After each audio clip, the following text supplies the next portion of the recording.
राम राम सच्चाई। मेरा नाम अंजलि और मैं एक 12th क्लास की स्टूडेंट हूँ। आज संत रामपाल जी महाराज के इतनी बड़ी कृपा हुई कि संत रामपाल जी महाराज ने दूसरी बार हमारे गांव पर दया की है। पिछले कुछ महीनों पहले बारिश के पानी ने हम जैसे किसानों के खेतों में इस टाइप से कब्जा कर लिया था जैसे कि कोई राक्षस ने कब्जा कर लिया हो।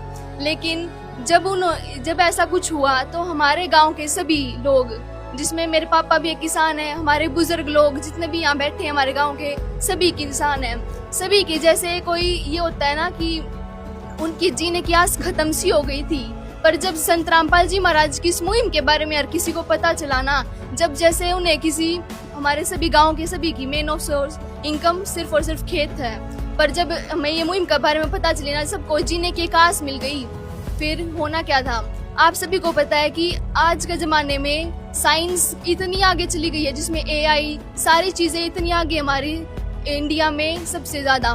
पर जब ये कहते हैं ना कि साइंस वांट्स ओनली प्रूफ, तो प्रूफ के बेसिस पर आज सब कुछ चलता है। संत रामपाल जी महाराज के बारे में जब मैंने रिसर्च किया और प्रूफ देखे मैंने, तो संत रामपाल जी महाराज ने केवल एक यही मुहिम नहीं चला रखी, इसके साथ साथ बहुत सारी मुहिम चला रखी है।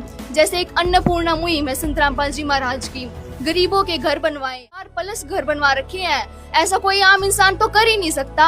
और इसके साथ साथ उन्होंने 15 आश्रम है उनके ऑल ओवर इंडिया में, और इसके साथ साथ यूएसए, कनाडा, जापान, इसके साथ साथ नेपाल तक उनके सतलोक आश्रम बने हुए हैं। इतना सब कुछ होने के बाद मेरा तो दिमाग बिल्कुल हिल गया कि ऐसा कोई कर सकता है क्या। इसके साथ साथ उनके समागम और उसके साथ साथ गरीब लड़कियों के दहेज मुक्त विवाह। मुझे ये कहते हुए प्राउड फील हो रहा है कि हम एक ऐसे हरियाणा में जन्म लिया है जिसमें एक संत रामपाल जी महाराज ने हम जैसे किसानों